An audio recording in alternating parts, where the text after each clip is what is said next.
not sure. I want to say a few years before it and then start that. So.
Now, you've got Death in Venice and then a trailer, Don Giovanni. What movies, what videos did you want? It's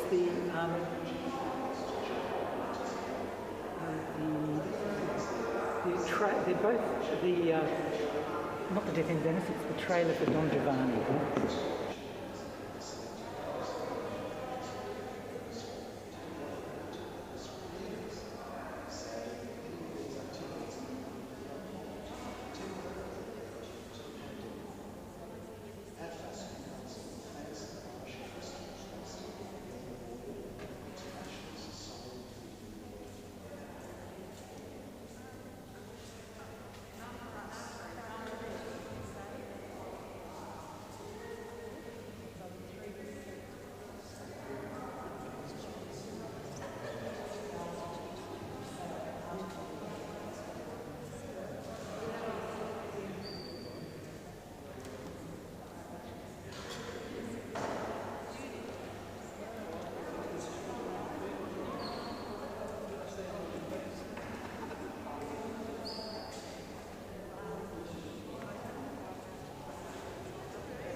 Or that. Robin's already set it up.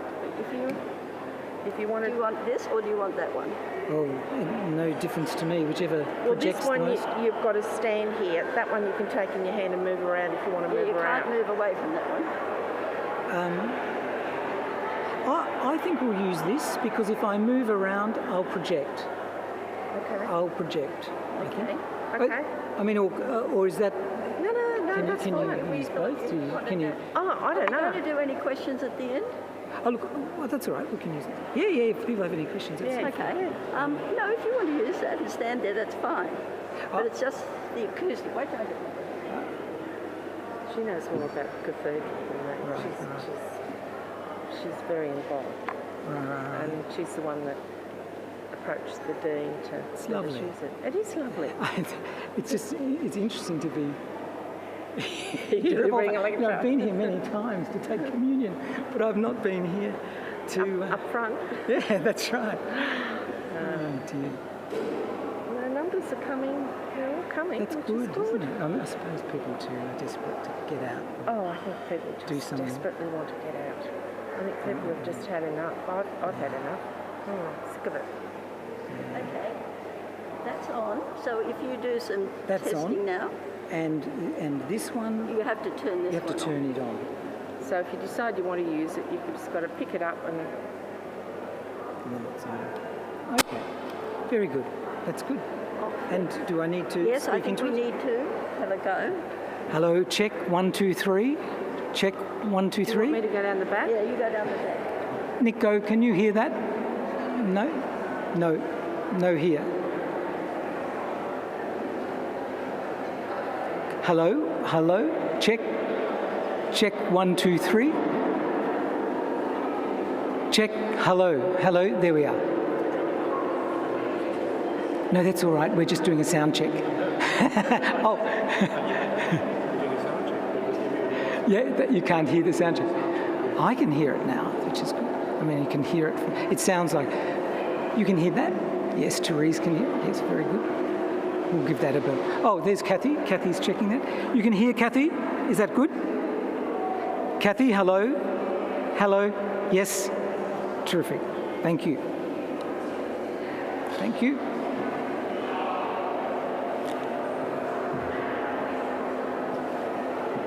I'll just check this one too. Oh, thank you, Judy. Hello, 1 2 3. Yes. Okay.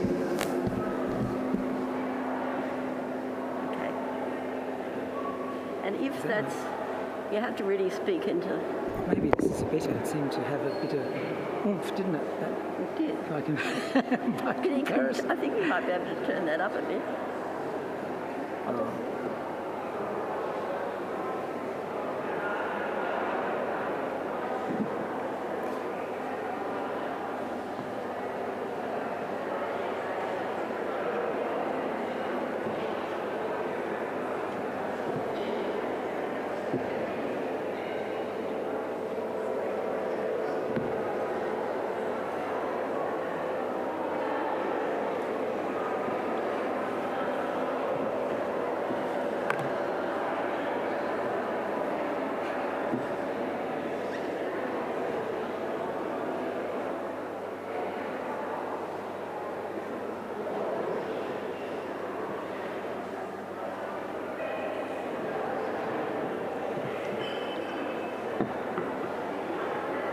Is that okay to do that, Judy? To put You that can do there? whatever you like. Because it may just be better Yeah, that's all right. to have things here. That's great.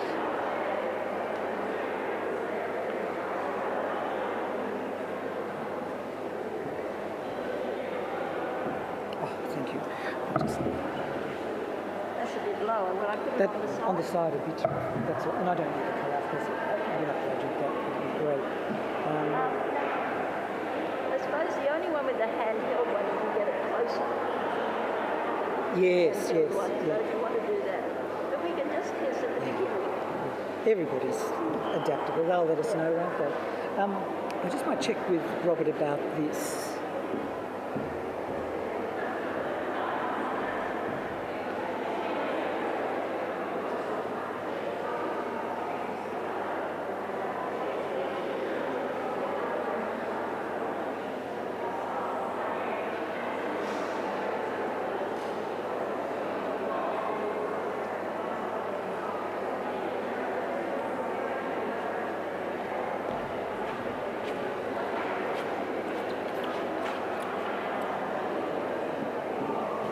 So just press Oh, okay, play. got you. It'll disappear from you. You'll have to put it Yep. back up. So what, you're going to use that mic or that one?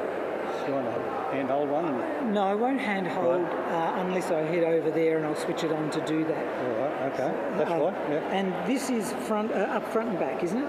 Yep, that's... Yep, beautiful. So that's... so it's on now. There we go. So Okay. Okay. Beautiful. Thank you very much. Yeah, so you'll have to just move the touchpad Okay. and Yep. touch that and away she'll go. Perfect. Thank you.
Because I like the notes up where I can see Yeah, them. me too. So is that not going to create... No. Is that any of this yours? Yes, it's all mine. So do you want me to I lift think them up? that is better there. Yeah, because you can still see it. Okay, and that's really well. Beautiful. Thank you very much. Yes. I Excellent. don't like the notes down there. I like to be able to see what I'm saying.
You can actually take that off when you're speaking too.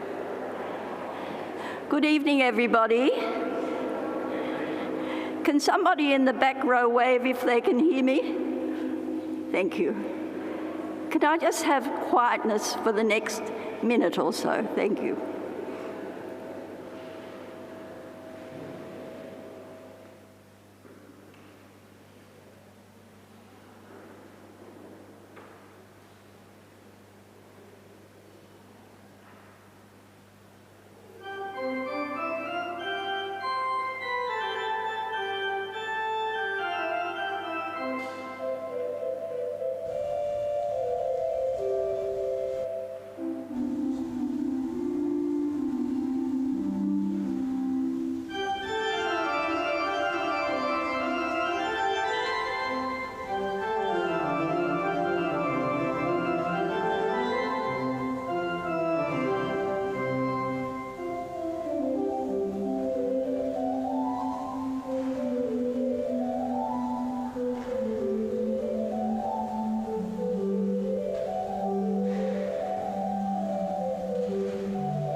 I'll now ask the Dean, Dean Catherine, to come and welcome us and to say a few words. Thank you, Dean.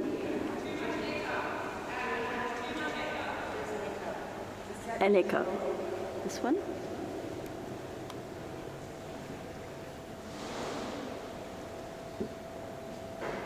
Testing. Echo.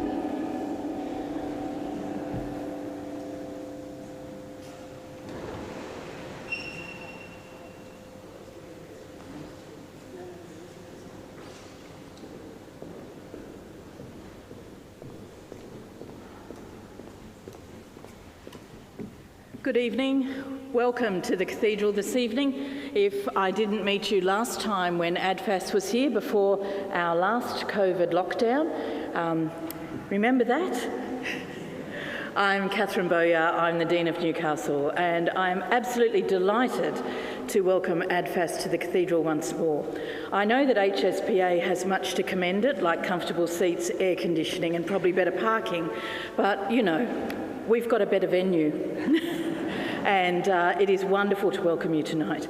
We gather here on Awabakal land which was never ceded. We pay our respects to elders past and present and pray that we as a community who live here in Mullumbimba may walk gently on the land, listen attentively to the stories, learn from the wisdom and work for reconciliation with not only the Awabakal people but the First Nations people of all the lands from which we come.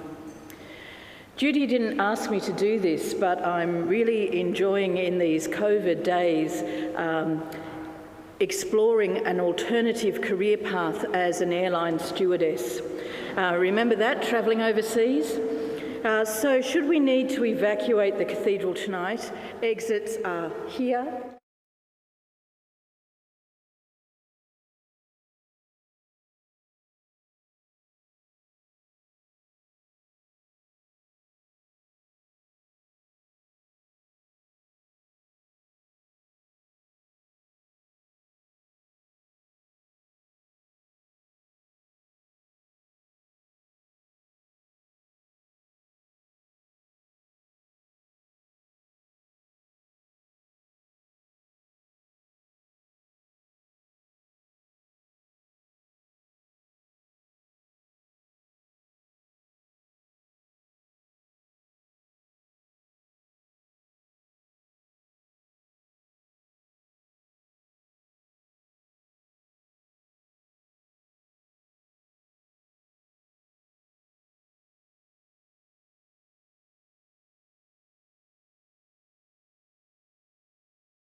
Where would I like to go when I can? And hands up, number one, those who have been to Venice,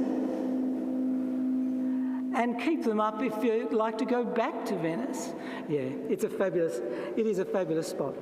Now, we may have a slight technical issue with sound, but I wanted to start off to set the scene with this particular video. See how we go.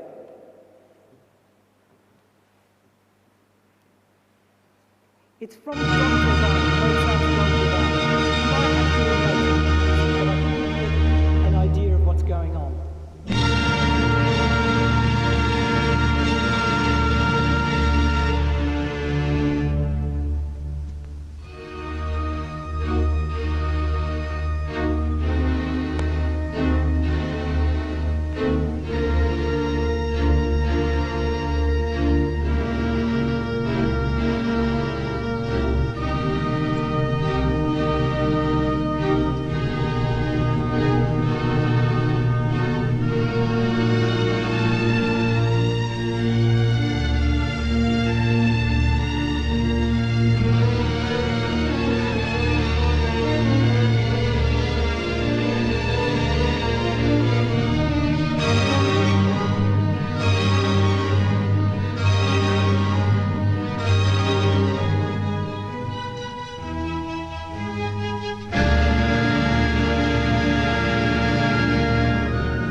Now I just need to get that full screen up.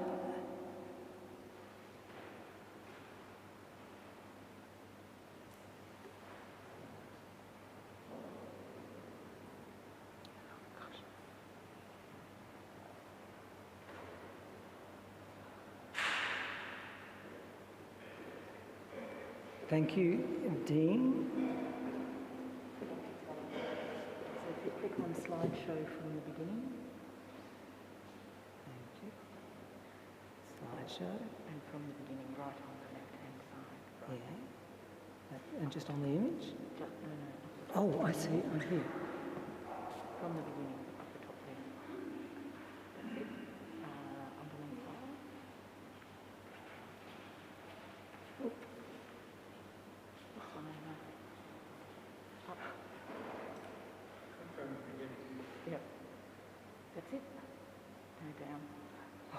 It's tricky. Phew. Hallelujah. Oh. Sorry. Look, one of the reasons I wanted to show that clip is Don Giovanni. I think it's interesting that it's by Mozart. It was based on the Spanish Don Juan, but Losey, the American director, in 1979, he actually set it in the Veneto with those wonderful Palladian villas. And that person in the white was a much younger Kiri Te Kanawa, 2 years or so before she sung at Charles and Diana's wedding.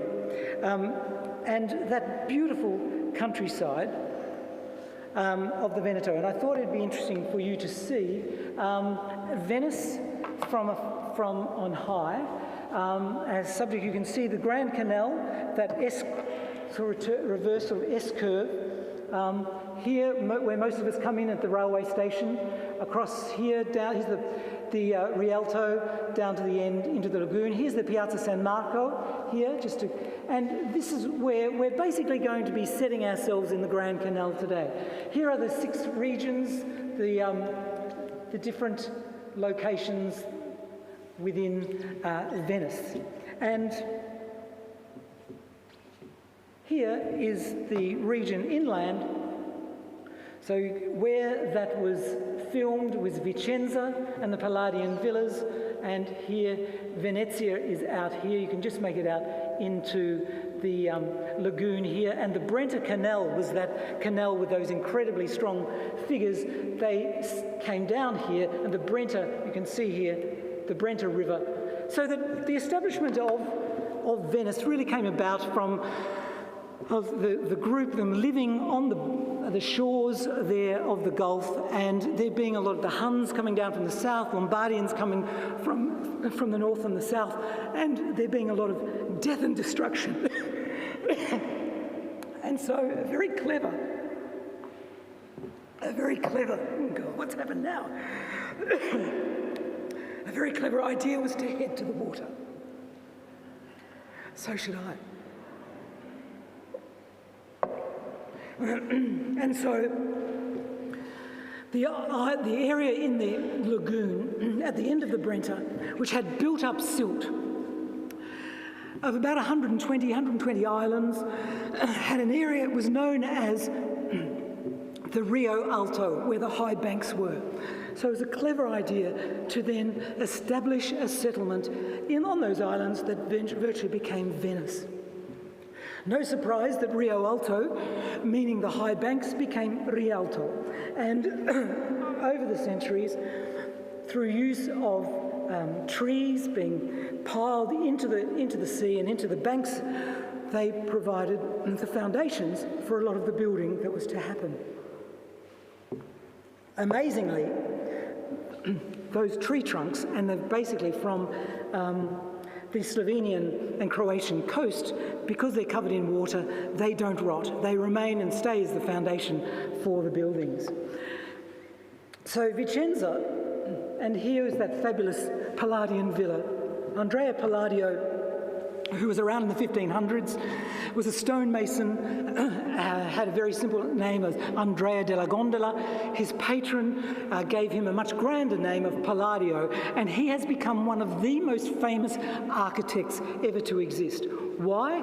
Because his patron sent him to Rome, where he looked at buildings such as the Pantheon, that temple front, and the dome behind. And he built a lot of very luxurious villas in the Veneto for the wealthy who wanted to get away from the sea, to actually have land, to grow crops and have animals. And some of them were just summer houses, such as this, which is the most famous Villa Rotonda, which was built for somebody, a cardinal who retired from Rome. And one thing about Palladio is that he positions them beautifully. This villa on top of a hill is known as a belvedere, so the 4 views have this great view over the countryside. He was a very popular architect, And because a lot of the English who came to visit in the 18th century would come across the Alps, visit through Milano, come in through Vicenza to get to Venice, many of them were exposed to the designs of Palladio. So it's no surprise that it influenced many of the buildings. In fact, many of the palatial palaces of the UK would not be there if it wasn't for Palladio, or would not look the same if it wasn't for Palladio. Such as this Chiswick House, just out of London. This, Jefferson was influenced by it. This is Monticello in Virginia. You can see the temple front, the dome. And even in Australia here, the library in Victoria, you can see elements of the same has also been an influence. The villa that is closest to Venice along the Brenta is this, which is the Villa Foscari. Foscari, a very wealthy, large, important family, had this built, and it's really known as La Malcontenta. Malcontenta, the name because the wife did not fulfill her conjugal rights, and so she wasn't allowed to go to parties, go into Venice.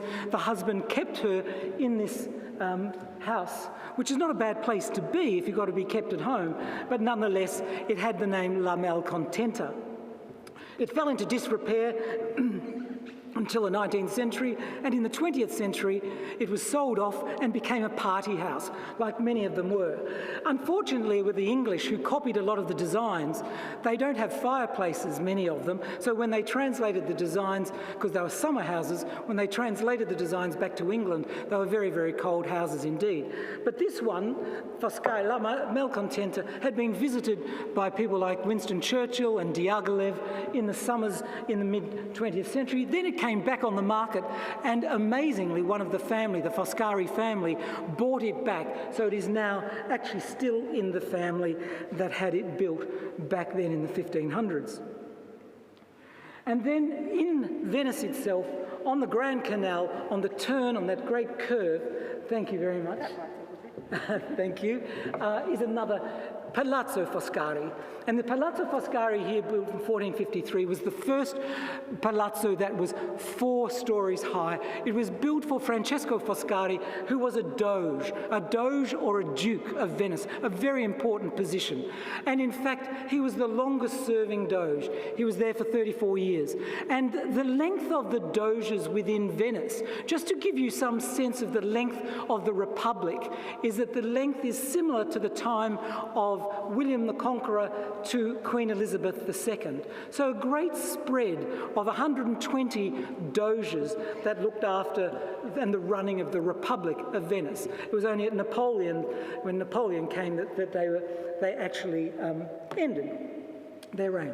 So this particular one is also very important because just behind it, an Australian called Arthur Streeton, a painter who took his new bride, Nora, a Canadian, to Venice for the honeymoon, and they just stayed behind this palazzo in another palazzo called Palazzo Biasi, which was like a pensione. And so Arthur Streeton decided to go to this, ask for permission to paint the wonderful view of the Grand Canal, as you can see to the right, which was recently in the Streeton exhibition. You can get the curve, you can see the curve of the Grand Canal looking down to the Rialto. There's the Rialto Bridge there.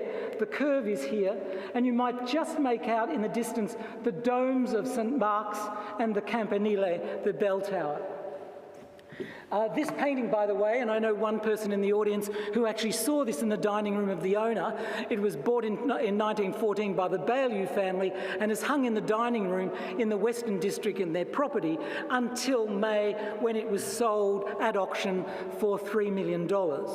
It was an amazing painting, but this is a great building and an important part. It is where the regatta in Venice commences every September and heads out to the end of the regatta of the Grand Canal. Now, opposite the Foscari here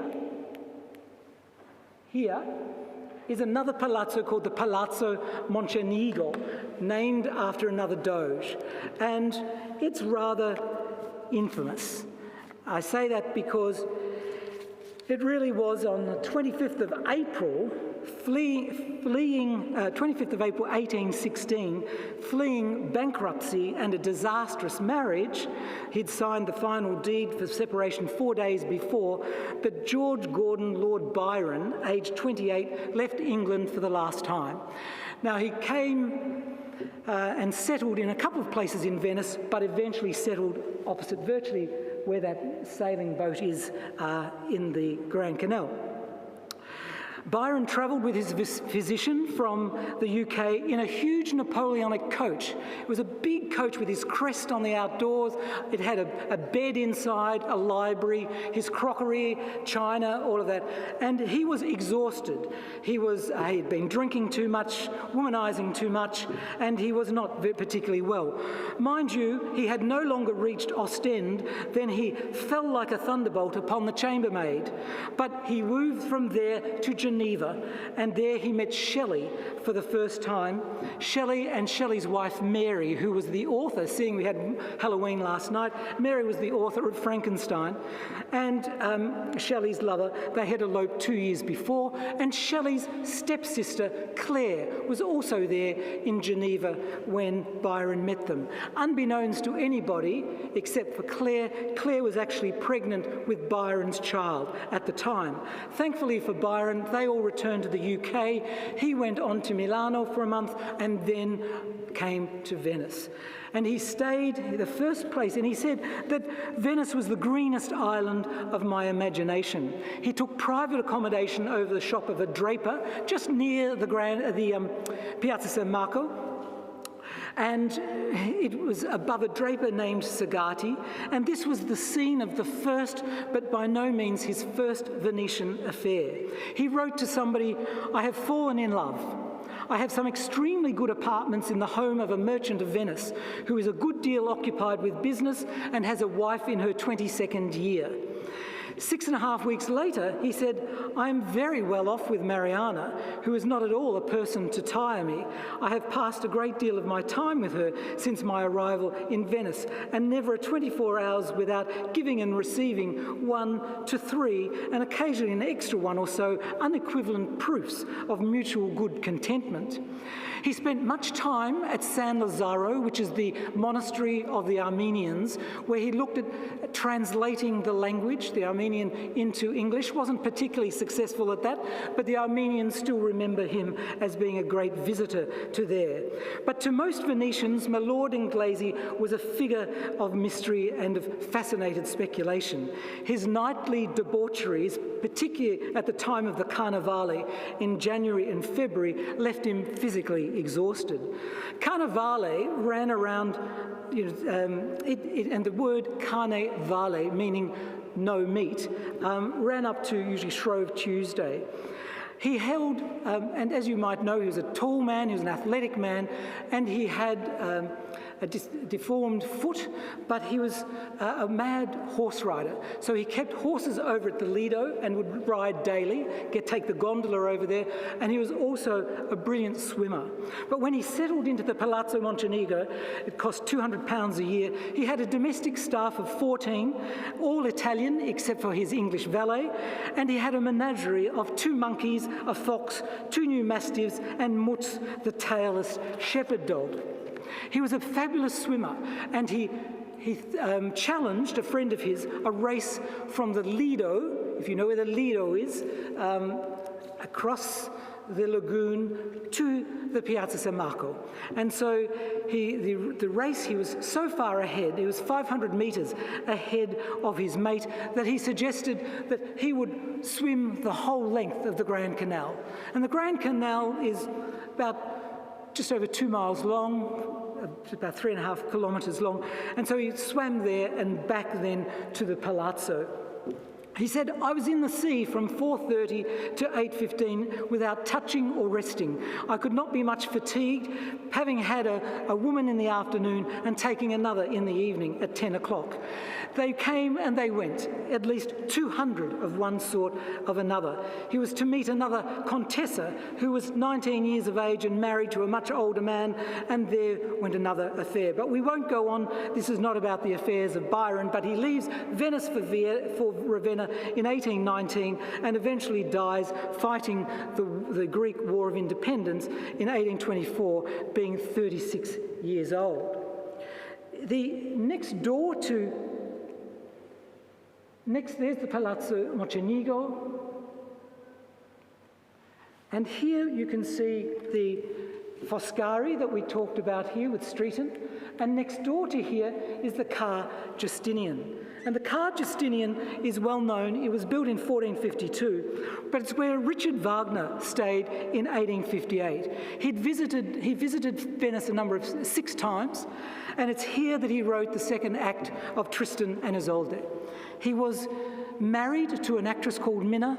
They were having a rough time because he was very fond of the wife of his patron, who was a much younger woman, and Minna became very, very jealous.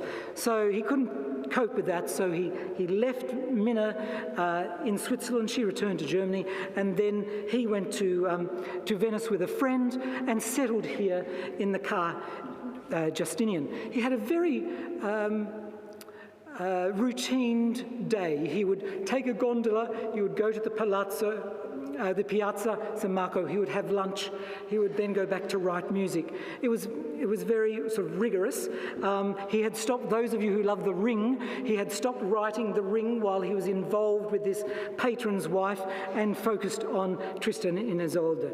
So he firstly came there, and then his later visit, and there you've got an image of Minna, his wife, and this is Mathilde Wesendonck, who was the woman that he was quite infatuated with. And then 25 years later, he returns, no longer married to Minna, but married to a woman 24 years younger to him, Cosima. And this is Cosima here to the left, and they stay in this fabulous Palazzo de Vendramin Galergi, which is the other side of the Rialto Bridge.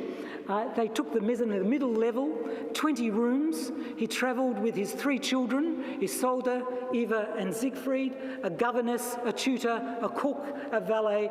He had the whole works, and he stayed there in the winter. He had planned it to go there in the winter, in the early months of the year. Charles X of France was also living in that palazzo. At the time, he had leased parts of it as well. It was 1883, and on Shrove Tuesday, Wagner and his children went to watch the celebrations of the last night of the Carnevale. There were wonderful fireworks. The next morning, he had a cold, and he stayed in bed, but by 3 o'clock, he died. He was 69, almost 70, had a massive heart attack. Cosima stayed with him for 24 hours. She was absolutely grief-stricken. She had long hair. She cut her hair and placed it on his chest. They ordered an amazing coffin from Vienna, which arrived by train 2 days later, and there was quite a procedure to go down the Grand Canal to the station where Cosima travelled by train as it took back his body to Beirut. It was quite an exercise. And even now, there are many Venetians, there are 3 plaques that mourn the death of Wagner. Now the next building along that canal, this one here, is a fabulous palazzo called the Car Rezzonico, a fantastic 18th century palazzo which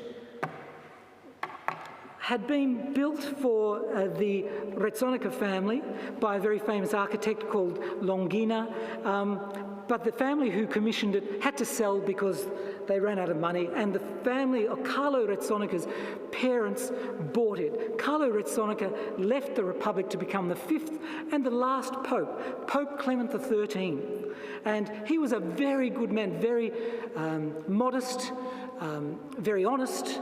He was very brilliant. He had a doctorate degree from Padua, and the one thing that he also has left as a legacy, that throughout the collection in the Vatican, all of those naked classical sculptures have fig leaves thanks to this particular Pope.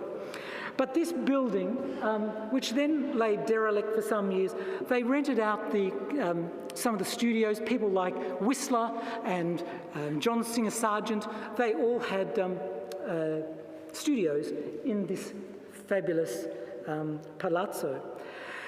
Elizabeth Barrett Browning and Robert Browning lived in Florence until she died, and then Robert and their child, Pen, would travel around Italy and came to Venice often.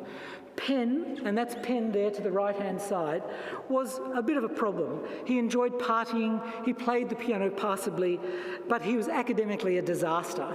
He was irresponsible and recklessly extravagant. Someone wrote that he was a veritable curly ball, not physically attractive, with a beef-red face, baldness and a faunish smirk. But despite all that, the two Brownings, Senior and Junior, loved each other. They were very close. But, you know, Pen, what do you do with a son that's really... He thought himself an artist, but a very amateurish one. And they didn't know what to do. But in 1887, miraculously, there came a new excitement. Pen, who is now 38 and long considered unmarriageable, became engaged. And what was more, and actually even better for Pen, is that it was a very considerable American heiress called Fanny Coddington. And so the Brownings had looked for a palazzo to actually buy, and when Retsonica came up on the market, they bought it with Fanny's money. And they spent the next year renovating it incredibly. They used her fortune. And Browning was so impressed what his son had done. Henry James praised the renovation, but said it's altogether royal and imperial, but Pen isn't kingly. Even Robert Browning warned that his son, don't be the little man in the big house, but that is exactly what Pen proved to be. While he worked hard to impress and hung his own paintings in the main reception rooms, neither he nor his wife, sadly, came up to scratch. But it was in 1888, it was really revving, it was looking fantastic. They'd done the renovations, and Robert Browning, very proud, in November 89, he was working happily in the front room, the right-hand side, overlooking the Grand Canal, and 3 days later developed a bad cold. He went up the canal a little way to give a reading to friends, to a little society of English and American, and he came back with this cold, was working in that front room and developed a bad cough which became bronchitis, and by the 12th of December he was dead. Pen wanted him buried next to Elizabeth in the Protestant cemetery in Florence, but it had closed. And so it was a dilemma to Pen what to do with his father's body. But thankfully, they then offered a place in Poets' Corner in Westminster Abbey. So following the ceremony in the Palazzo, an elaborate black and gold barge and a fleet of gondolas accompanied Browning's coffin to the island of San Michele, that cemetery island just from the main island of Venice. And that's where they waited for the arrangements to take him to London to be interred in Westminster Abbey. Sadly, Pen's marriage broke down. Fanny was very jealous of Pen's companion and a model, and eventually they sold the palazzo. Emperor Wilhelm was very interested to purchase it, but he sold it to an Italian count, and interestingly Cole Porter rented it in the 1920s and 30s and had quite a summer of entertainments in the Palazzo Retsonica.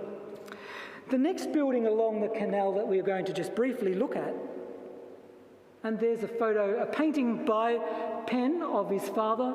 This is close-up of Pen, and a sculpture by him of his friend that would do the modelling. And just a little further up, the Accademia, which is a wonderful holding of an incredible collection of art, Venetian art and Italian art. It is also where many of you would know that Leonardo da Vinci, Vitruvian Man, which is also in this collection. One of the great artists of Venice is Titian, and Titian's works, which are so beautifully colourful, partly because of the light of Venice, partly because of the amazing pigments that they could get through being a trading centre. This location, the Accademia, has many a work by Titian, but I just wanted to look at this particular work which is in there, which is the Pieta, painted in 1576.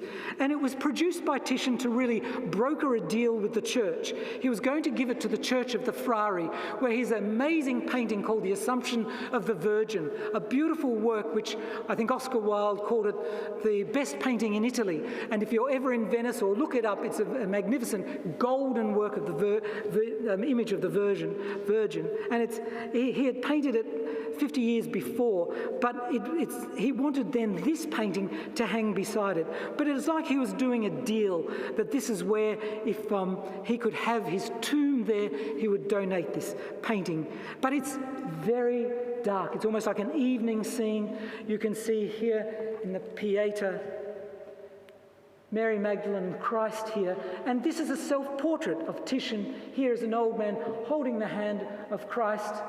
The lions of Venice, the pelican here in the dome, and this is Moses and a Sibyl here.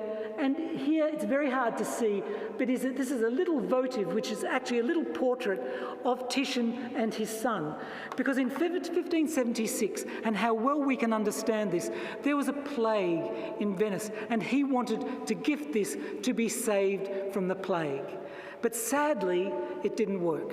The painting is unfinished. It never went to the Frari. That's why it's in the Accademia.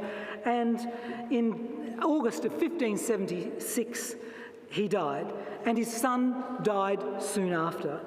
The plague had taken about 25% of the Venetian population.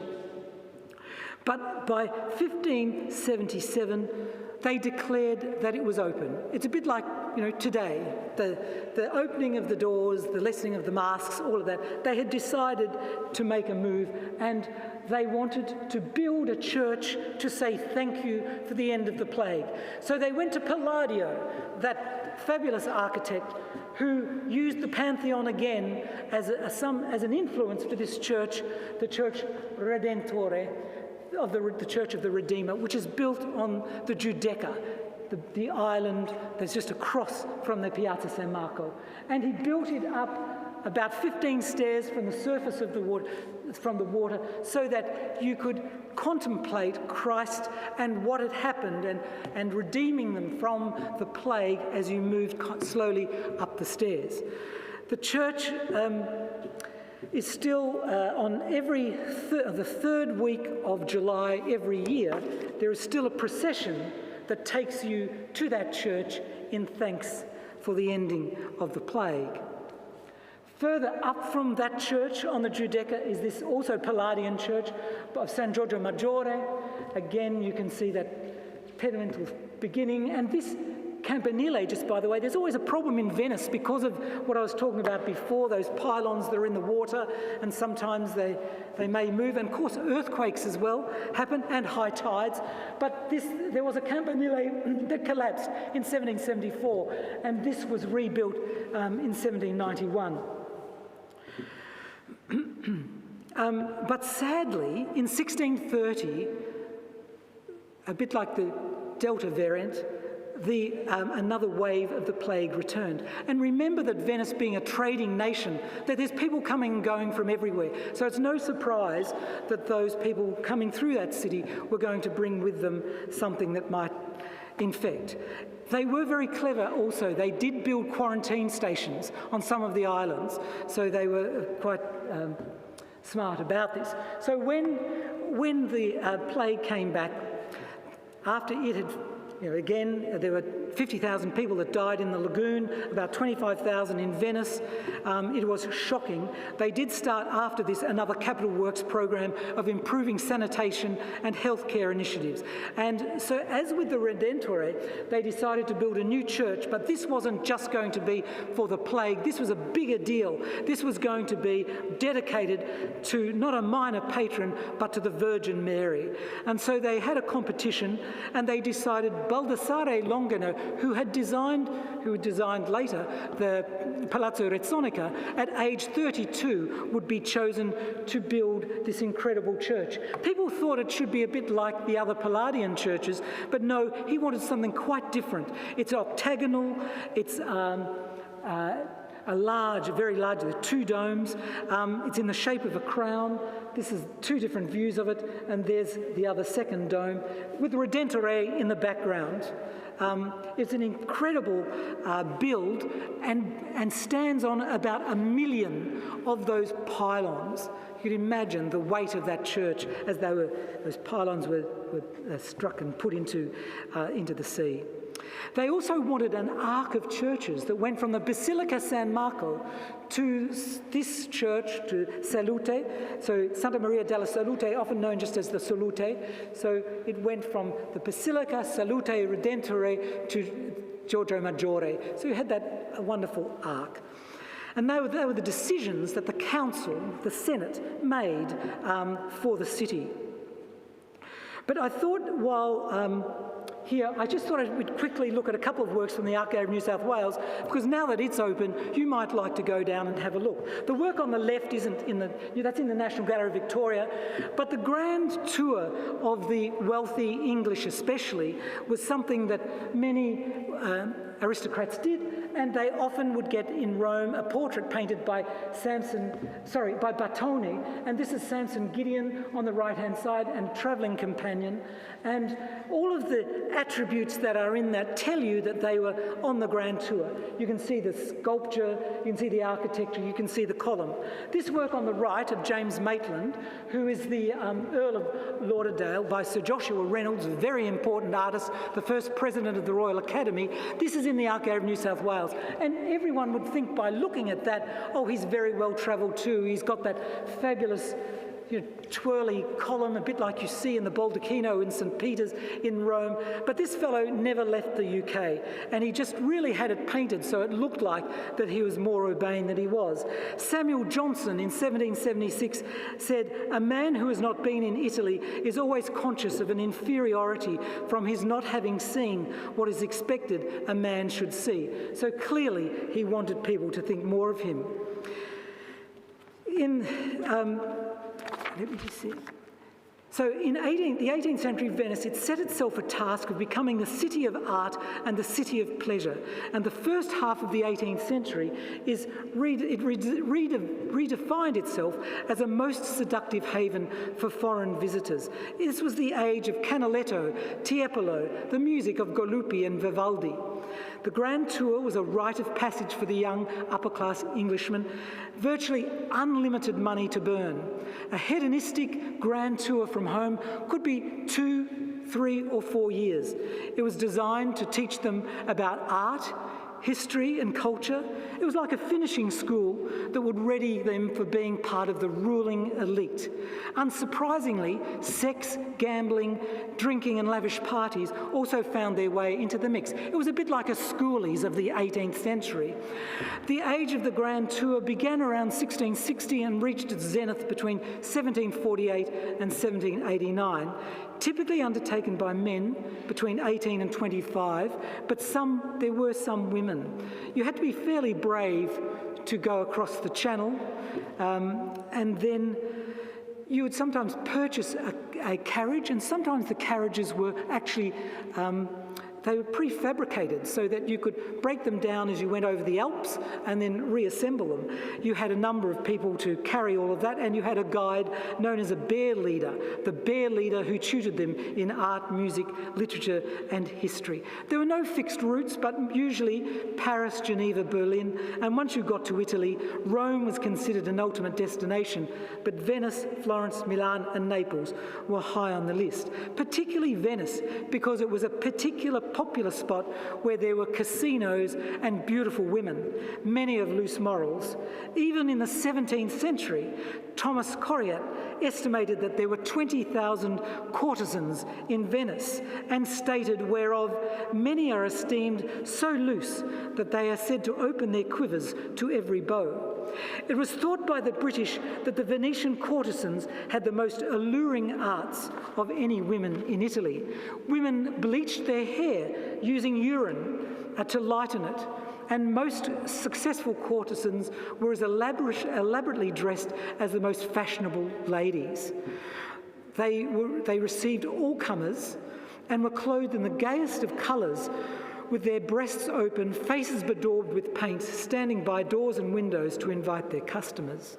Carnevale was really the time where there were many betrayals, spontaneous sex behind doors and in closed corners of alleys. Pleasure was addictive, and one Venetian described how women of every condition, married, maid or widow, mingle freely with professional harlots because they wore masks, and the masks were the levellers of all distinctions. Favours of courtesans were not sold cheaply, and young men who could not afford one for their particular use often joined with 2 or 3 friends. And often they were not as healthy as many of them looked, so some of the grand tourists took back home more than a canaletto. My Lord Mountstuart, it was stated, young son of the Prime Minister, the Earl of Bute, was of the party. I told him I was going to take a look at the girls, to taste the pleasure and get to know the world, but I begged him not to go. As you can imagine, we went together, and my Lord caught a tartar as well, a fine piece of witless behaviour. So these cassini, these rooms, there were many of them that were hideaways, and often husbands encouraged the wives to participate. But one of the other things that these grand tourists would take back was often a vedute, a wonderful painting, a view painting by Canaletto. Canaletto and Antonio Canal, the son of a scene painter, so his father was Canal, so he was known as Canaletto, was prolific. And he had a dealer called Joseph Smith, who was a British man who lived in Venice for 70 years. He knew Italian, he knew the English, and he brokered the deals between those of the wealthy, the grand tourists, and Canaletto. He also was a collector, and he sold his collection to King George III. 50 paintings, 150 drawings in 1762. So the Queen owns the largest collection of Canalettos, and they're marvellous paintings. But some of the grand tourists, like the Duke of Bedford, owns 24 of them, and the family still own them. It was a phenomenal purchase. But this was given to the Archive of New South Wales by James Fairfax, and it's a view of the Piazza San Marco. Don't we love it? The Campanile, the bell tower, the San Marco there, and people moving freely, the fair, some stalls here, looking across to San Giorgio in the background with those 2 columns, the column of the Lion on the left and the column of St. Theodore on the right. Here, by the way, is Woburn Alley, the Duke of Bedford's dining room with some of his 24 Canalettos, in case you get an invitation for dinner. But some of the details here, you can see, and some of you might recall, these are like death notices posted on the columns at the front of the Basilica. Here is San Giorgio Maggiore, the 2 columns, the Lion, and St. Theodore, who is standing on a crocodile here, which is fascinating. St. Theodore was the patron saint of Venice before St. Mark.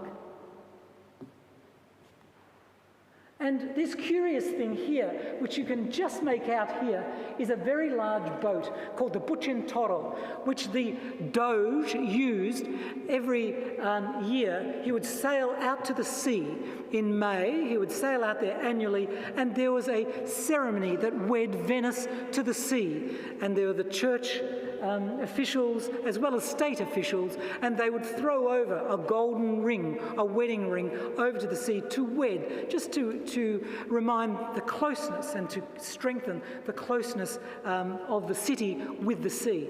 Sadly, Napoleon got rid of the boat, the Bucintoro. I might also add that the gold wedding ring had a string on it so that they could yank it back up. So that it's very clever of the Venetians. But here you can see part of that procession here with the ship and the other boats here. And this, which is a fascinating piece of history, there are 4 horses, of course, which had come from Constantinople, had been put on the front of St. Mark for many years, that Napoleon asked them to be removed and took them to Paris, and they found themselves here on top of this arch, the Carousel, which is just outside the Pyramid in Paris. So that's where they stood until 1815, when they were returned to Venice, and now there are replicas outside with the originals inside. And just to show you some of the masks that are used, these are called a Bauta, B-A-U-T-A, and these were good because you could talk and eat under the masks themselves. You often wore a tricorn hat and a cape. Here, only Venetians were allowed to wear these, and I love this, which I found in the paper during the pandemic, and I think Lernig must have known that this is what the doctors would use and when they would visit people with the plague. They would fill the beak with herbs and smelling things so that when they visited someone who was, and use that stick so that they would distance themselves, probably 1.5 metres I expect, so that they could see that all was okay. And here, another view which looks towards a very famous cafe. Some of you might know the Café Florian, which is the oldest existing and continuous running cafe. It had celebrated its 300th anniversary last year, but sadly no one could go because of COVID. And here we see at the end, those of you who know, here you can see the end of the piazza, and this was only repaved in 1723. And here you can see where Napoleon got rid of the church. There was a church called San Gimignano here, and built a palace for himself, which is now the Musée Corrère. And it links the old and the new offices that were either side of the square. And then in 1902, and this is a fake photograph that was produced for postcards, but in 1902 it actually happened. The Campanile outside the basilica collapsed, and it was amazing that it actually just collapsed on itself. Nobody died. I think the only thing that was injured or died was the cat. That's right, the person who looked after the bell tower. And so it has been rebuilt as it virtually was. And here you can see it being reconstructed. And I was fascinated when I saw these paintings just briefly, that here Phillips Fox, an Australian painter, he actually painted the scene without the Campanile, and Streeton was very clever because this in 1908, it didn't reopen until 1912, so it was still being constructed, so he just lopped the top off so you didn't see it actually being in construction. The other painting that I just wanted to touch on lightly that's in the Archive of New South Wales, that is a phenomenal painting by Tiepolo. And Tiepolo, you might have heard, an amazing painter. And he painted this beautiful little painting called San Roque. And it's only about this big. And this painting, San Roque, being a saint who invoked the plague, and usually here he's got the bubo, the black blotch of the plague, and the dog. He was a well-to-do person, a bit like St. Francis. He gave away his wealth. He looked after the poor and the sick. He got sick with the plague. He went to the forest, and the dog used to bring him bread every day and kept him alive. So he's the patron saint of dogs and is a fascinating character. But this painting was owned by a man called John Heron in Melbourne, and he inherited the painting from his grandfather along with 9 others, and he decided to take them to London to auction them. So he got in the ship from Melbourne. They were all wrapped in oilcloth. They got as far as Cape Leeuwin, just off Western Australia, and the ship hit a reef, an unmarked reef, and the ship went down with all the people were saved, all of the cargo and all of the paintings. There was no one lost, which was great, no one injured. It was 6.5 kilometres off the coast. There were 27,000 boxes of butter that went down and 5,000 bales of wool that went. But amazingly, the week after the wreck, this painting was washed up on the beach. And so it was still wrapped up in the oilcloth. And so John Heron decided that that was a miracle, and that he then decided to donate the painting to the Archive of New South Wales. Now, San Roque was a French name that I wasn't aware of, but then I should have realised that one of the most extraordinary interiors in Venice is the Scuola di San Rocco, and if any of you know it, it's of course San Roque. The Italian is San Rocco, a bit like Don Giovanni and Don Juan. You know, here we are, this wonderful painting by an artist called Tintoretto is the painting that he did of San Roque in this incredible interior that if you go to Venice you must visit. Incredible because it's one interior that is all by the one artist, and that's it.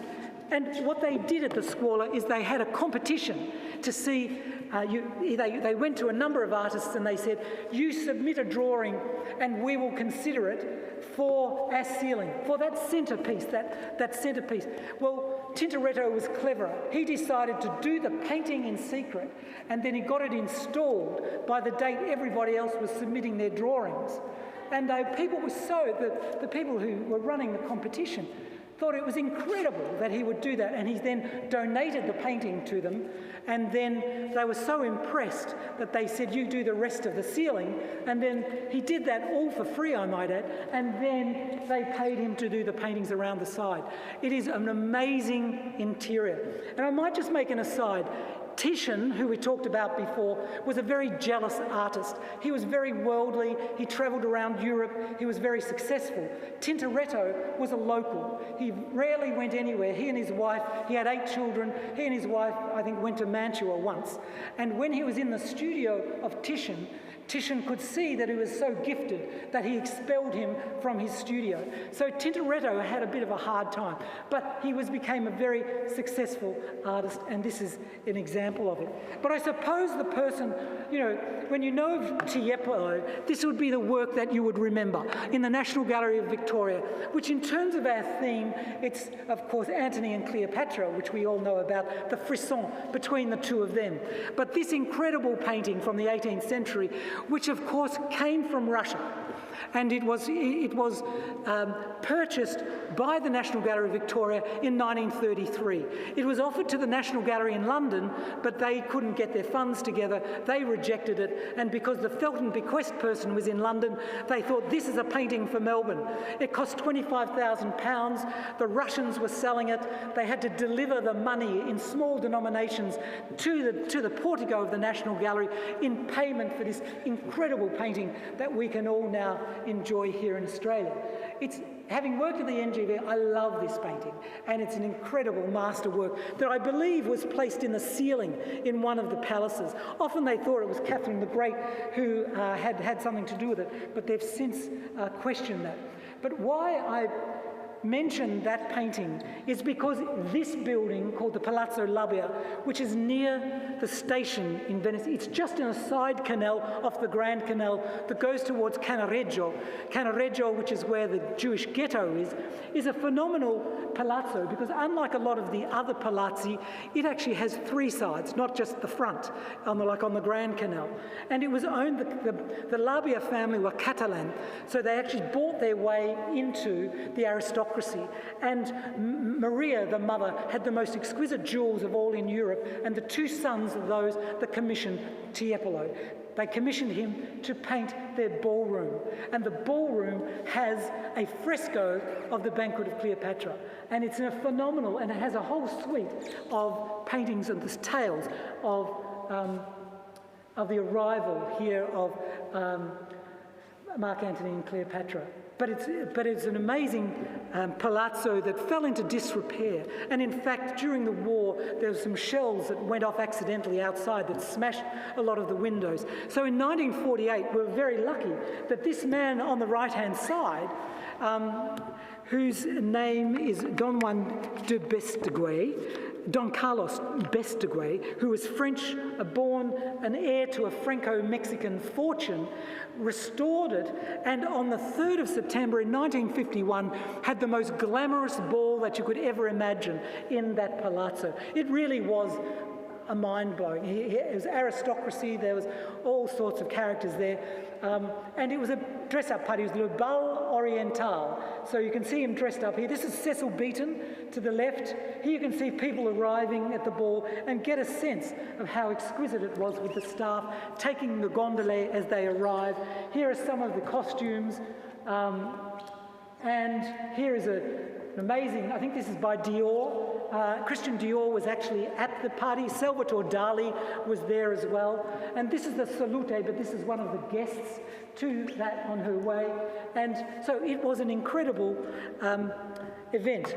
Just by the way, Peggy Guggenheim wasn't invited because she was having an affair with a mechanic on Mestre, so he didn't want her there. He thought that was too low rent. Anyway, it was a fabulous... it also launched the career of a fashion designer who was an Italian, who was from the Veneto, and a fashion designer whose name was Pierre Cardin. We all think of him being French, but he was actually from Treviso, and his parents escaped Treviso and went to Paris, recently passed away, but he did about 30 costumes, I think, for that particular party. And then there's the Academia Bridge that some of you would not know, but you know that there is a bridge because until Napoleon's time there was only one bridge, and that was the Rialto over the Grand Canal. But this was commissioned by Napoleon, but a Britishman made it, and it's metal. So you can imagine with all the sea air how hopeless that was. So that was soon got rid of. And underneath there, so the Academia is to the right, underneath there you'll take a glimpse of this incredible Palazzo Barbaro. It's a very important place in terms of 19th century painting.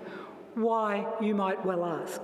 Well, in part because it was owned by this couple here, the Curtises. Ariana Curtis and Daniel Curtis.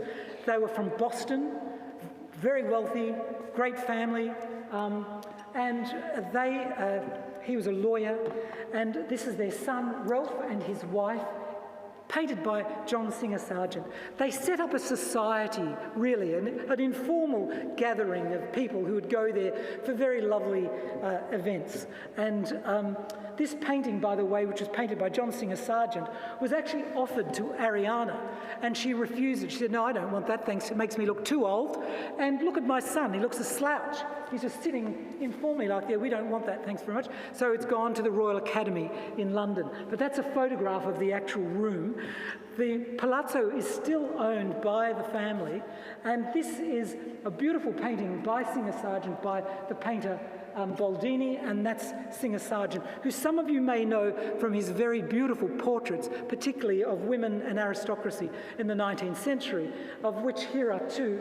This is the woman this is Ralph Curtis's wife, Lisa de Wolfe Curtis, and she was a widow, but extremely wealthy. She inherited very well, but she was also part of the Colt firearm family. But this is the painting that made Singer Sargent's career, Madame X. And when it was shown in the French Academy, her strap of her gown was down here, and it caused a scandal. Absolute amazing. And she was painted partly because her skin, she had this incredible lavender skin, which may have been early makeup, but it was truly something. He then repainted the strap back up, and he hung on to it after the scandal in his studio for decades, and eventually sold it to the Metropolitan Museum. And this is Ralph. Ralph Curtis was a good painter, and he and Singer Sargent had studied together in Paris, but he also inherited well, so he didn't really push himself. But these are a couple of his paintings as well. And here we see the interior larger. The influence, of course, on Singer Sargent and these dark rooms with great light, of course, was Velázquez. And some of you may know this fabulous painting of Velázquez, Las Maninas. And you can see he wasn't interested. As you could imagine, when you see photographs or you go to a slide night, how many photos of the Grand Canal do you want to see?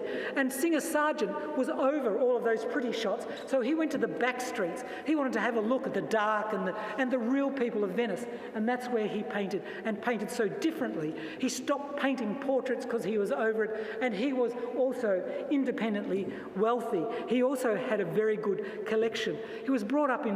Singer Sargent was brought up in Florence. He spoke 4 languages. He played the piano beautifully. He owned 4 Monets, which was something else. But Monet is another person I wanted to mention, but I will in a minute. This person, Isabella Stewart Gardner, those of you who've been to Boston, she was an incredible collector in the 19th century, and she has a museum in Boston that if ever you go to Boston, you must visit, because she modelled it on the Palazzo Barbaro, where she would stay.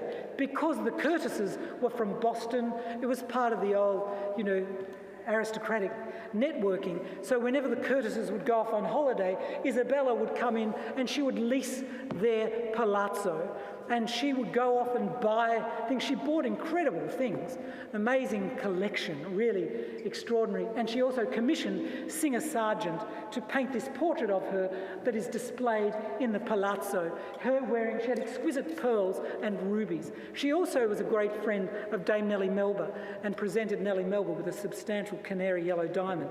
But she was an incredible friend, and she liked men, and she, because the Curtises had about 14 staff and 3 gondoliere, she often was out with the gondoliere, and she also liked Singer Sargent very much.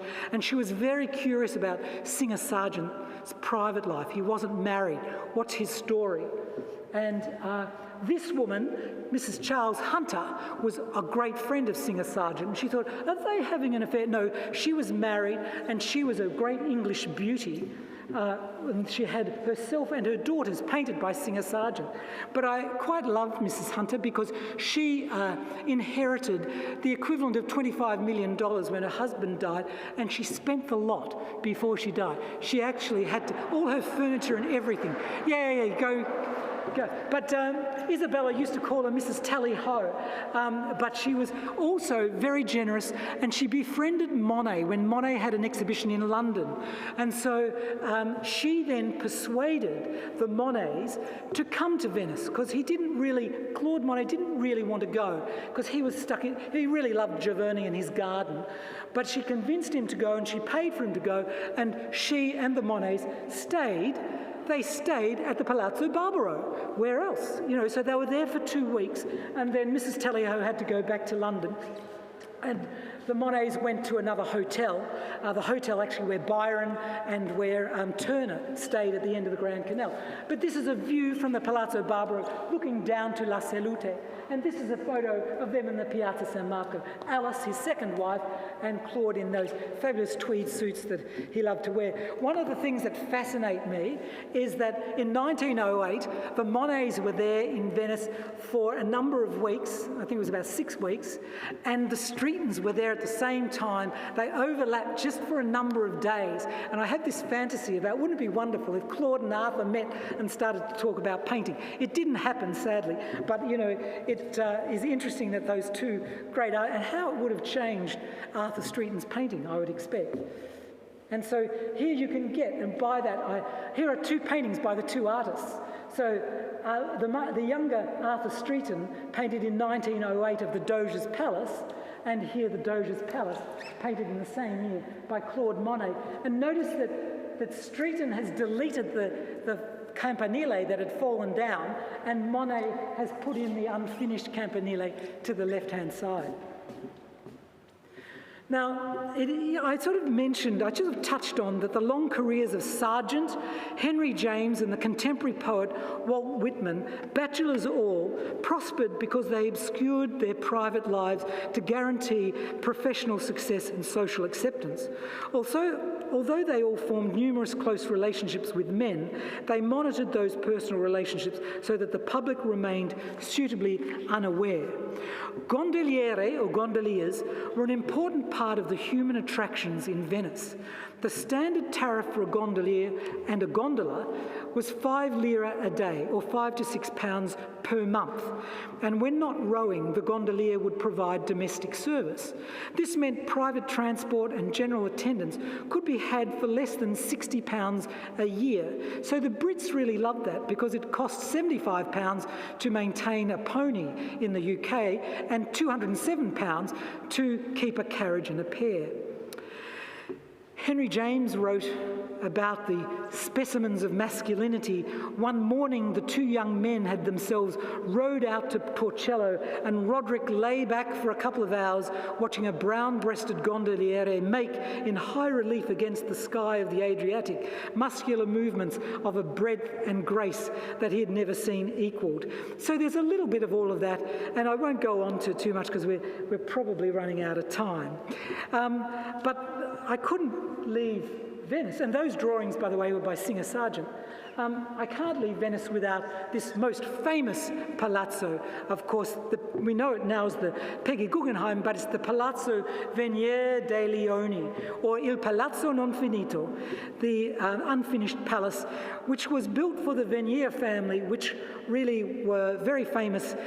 They won a battle in 1571 in a victory, an admiral there. They'd been successful traders. In 1752, they began laying foundations here. Now, we don't know why it didn't finish. Really, we wondered whether the family opposite, who have a big villa, were concerned about it or whatever. But Niccolo, who started the project, died in 1780, and it really was inherited by other members of the family and just became, ivy grew over it, became a cheap boarding house. Neighbours petitioned to pull it down until the end of the 19th century, when a wealthy French aristocrat, Comtesse Isabelle de la Baume Plumervel, she bought it and another palazzo, but her health was failing, so she decided to rent it out. And so she rented it out, and it's an incredible view, just by the way, of how it was supposed to look. So you can see this floor is that floor, and that was a drawing of the ambition of the palazzo. And then these are the three. The incredible thing is that the museum, or the palazzo, really survived due to three women. The three women that took hold of it were the Marquisa Luisa Casati, Doris Castle-Ross, and Peggy Guggenheim. And, you know, they were extraordinary women. Louisa, who inherited a fortune as a young woman. She and her sister were probably the richest women in Italy, and she had no sense of money. She decided, she married young, a Marchesa. She had a daughter. It wasn't a successful marriage. She decided to go off. She had many affairs with artists. She collected paintings, but they were all portraits or sculptures of herself. So she was incredibly eccentric and just spent the money like that. She owned a lot of properties. This, a large villa in Paris. She leased a place in Capri. And eventually she just spent all of her money, and she had a very sad old age in a single one-bedroom flat in London where her daughter lived. But to escape the tedium of the life, the conservative life of the Milanese aristocracy that she had married into, she rented this palazzo for 14 years. And this is her in an extraordinary outfit by Poiret as a fountain. She had some great outfits. Here she is, painted by Baldini on the left, beautifully elegant painting. This is her painted by Augustus John, here with the darkened eyes, the coal eyes that she was known for. And these are photographs by Man Ray. And she often used to put in some shocking things in her eyes to make her eyes sort of glary and stay open. But so she was forced, due to lack of money, lack of funds, to actually hand over the palazzo, which sadly was in rack and ruin when Doris, who was very middle class. Oh, there's some other photographs, by the way, of Louisa. Here she is, dressed for a party that she went to at the Beaumonts and the Count Beaumont ball, and she had the House of Worth took 3 months to make this costume. It was designed by Leon Bakst, who did Russian ballet, and it cost 20,000 francs. And it was apparently extraordinary. Here she had a pet python, and she would often wear that to different events, the python called Anaxagoras, and here it is here. And when it died, she had it stuffed, and this is her painting by a female artist called Romaine Brooks. But here is Doris. Doris was born Doris Delavigne, and some of you might know the model Cara Delevingne, who's her great niece, who's in London. She went to Meghan and Harry's wedding dressed in a top hat, and you might remember seeing her. Anyway, that's her great niece, and she's quite beautiful, and Doris was as well. But Doris didn't want a middle-class existence. She married young, she married several times. She had many affairs. She was apparently, one term was a grande horizontale, and she had incredible skills in the bedroom, and many people bought her very lavish gifts. A house in Mayfair, a Rolls Royce, exquisite clothes, and she was out to find somebody appropriate to wed, and she found a fellow called Valentine, and here he is, Valentine Brown, who was the 6th Earl of Kenmare. So Valentine, who was a bit of a philanderer, he was from an aristocratic family, didn't have a lot of money, but she had a fair bit, but she wanted the title and a good time. They had a very open marriage. He became very jealous. She ended up divorcing him, and then because she thought she'd had enough of London, and London had actually been enough of her, she decided to leave, and she took on the palazzo. She bought the palazzo and renovated it thanks to her new love, who is this woman, Margot Flick Hoffman, an American. So they had a relationship for some time, and Margot just shoveled money into restoring the palazzo. And there's Doris, or Lady Castleross, she kept the title. There's Doris on the, you would know that if those of you who have been to the palazzo, there's that wonderful patio at the outside where there's a fabulous Marino Marini sculpture just as you go down the stairs, where Peggy used to go down to get her gondola. But there's Doris with her boat and chauffeurs there at the back. She also, when she did up the palazzo, she entertained for a very short time in 1937, 1938, and she invited people like Prince Philip, a young Prince Philip of Greece came, Cecil Beaton, whom she'd also bedded, which had been quite a challenge. She had an illustrious guest list to her soirees and her events, but then the war came and she had to just walk out. She was never to return. This was soon, in 1938, she walked out, never to return to Venice. But I just thought I might quickly digress, because when she divorced the Earl of Kenmare, this woman married him very quickly after. And this woman, this was her 4th husband, and her name, she was Australian, and she was born in Strathfield, and her name was Enid Lindemann. Lindemann in the Hunter Valley, the winery, she was of that family. And her 4th husband, she lived very well in the south of France, and Valentine died soon after she married him. Her 4 husbands all died while she was married to them. And Somerset Maugham, who was her next door neighbour, said, "Your name should be Lady Kilmore rather than Lady Kenmare."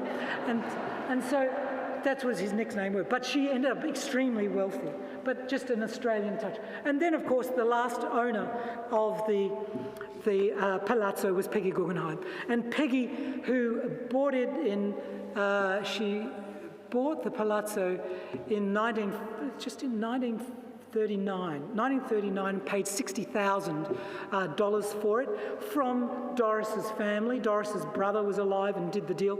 Doris, by the way, she went over to the US to try and find a new life. She sold her jewels, which was actually illegal, and she was going back to England, and one of her lovers was Winston Churchill, by the way, and she had broken the law, and she was actually looking at a jail term.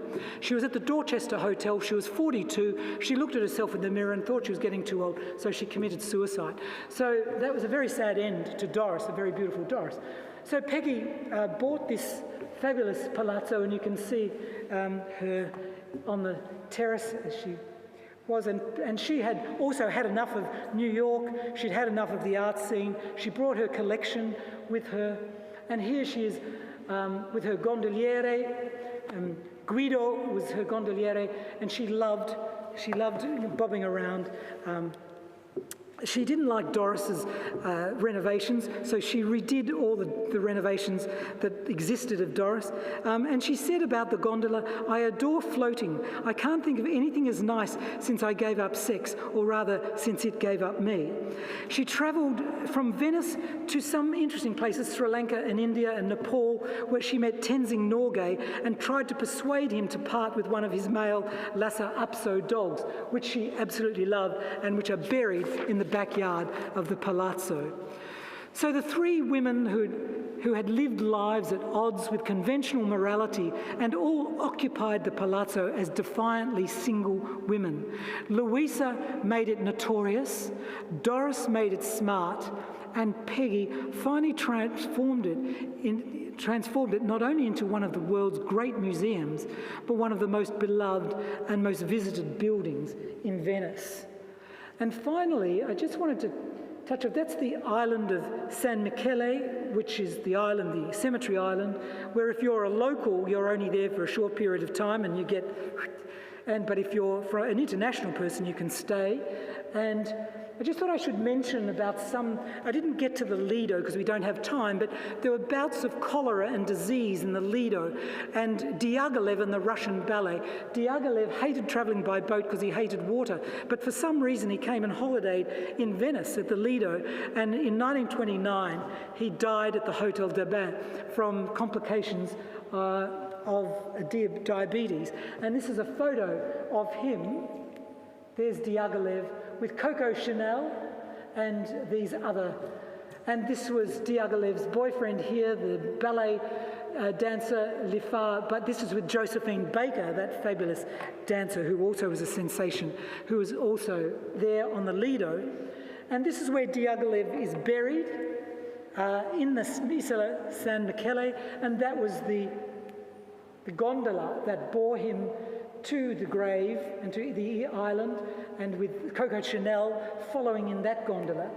And his great friend and collaborator, the composer Stravinsky, who had died in New York in 1971, wanted to be buried near his friend Diaghilev. So his body was flown to Venice, and there was an incredible funeral here for Stravinsky, who's buried just a little way up in the Orthodox cemetery in Venice, and this is his wife, Stravinsky's wife.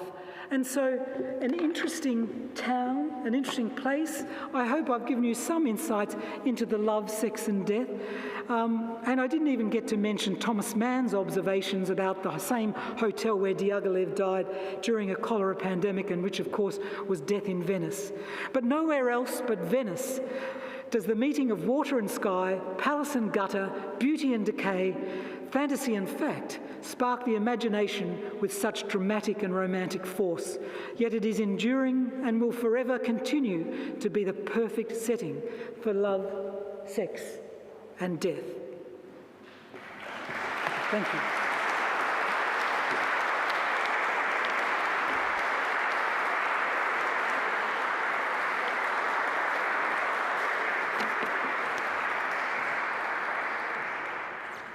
Well, I don't know about you, but I'm totally overwhelmed. So much art, so many stories, so many people, so many buildings. I hardly know what to say next.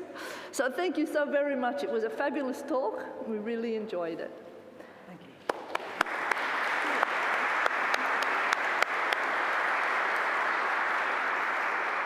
And I have one more task. I'm going to ask Ron to draw out the ticket for the raffle, and we'll see who gets the book. Very good. No, because I've got a ticket in this year. Oh, well, then don't look. There we It will go. be funny if you win. Okay, it's Red E68. Red E68. Do you have it? No one else is jumping up. I never win anything. Was there somebody else? Oh, there's somebody. There it Oh, is. well, you didn't win this one either.